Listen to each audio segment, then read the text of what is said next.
Прекршок, а Барди има шанса. Еден офанзивен фудбалер, сега малку со некои повеќе средишни задачи, а сега има овде слободен удар за Македонија. Веројатно на аголот беше овој прекршок, иако Пандев бара пенал. Да видам само.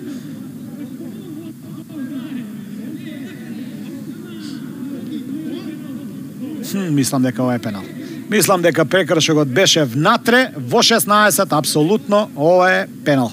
Ова требаше да биде пенал, а судијата покажува слободен удар. Грешка на главниот судија, но мислам дека видео асистенцијата, ако ова го прегледува, треба да биде преиначена одлуката судиска, затоа Чакире е таму во комуникација со Хали Сускаја и мислам дека треба да му каже дека ова е пенал.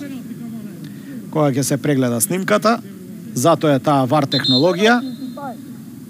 Еве, знакот пенал. Така е.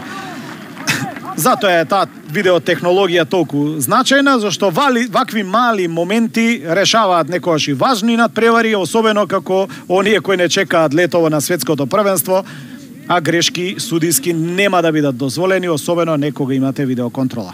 Алмеида во петата ја донесе селекцијата на Азербејџан во водство токму од пенал со 1-0, а сега шанса да израмниме преку Алекс Трајковски.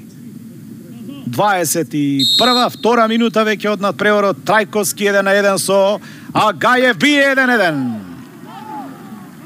1-1, 22 минута од надпреварот, како што примивме, така и даваме гол. Трајковски, уште еден негов гол во националниот дрес, уште еден пенал денеска, 2 удари од белата точка, 2 гола, 1-1, се враќаме во игра. Прекрасно изведено, неодбранливо за Агајев, маестрално, велемајсторски Александар Трајковски го постигнува својот 12-ти гол во дресот на нашата фудбалска репрезентација.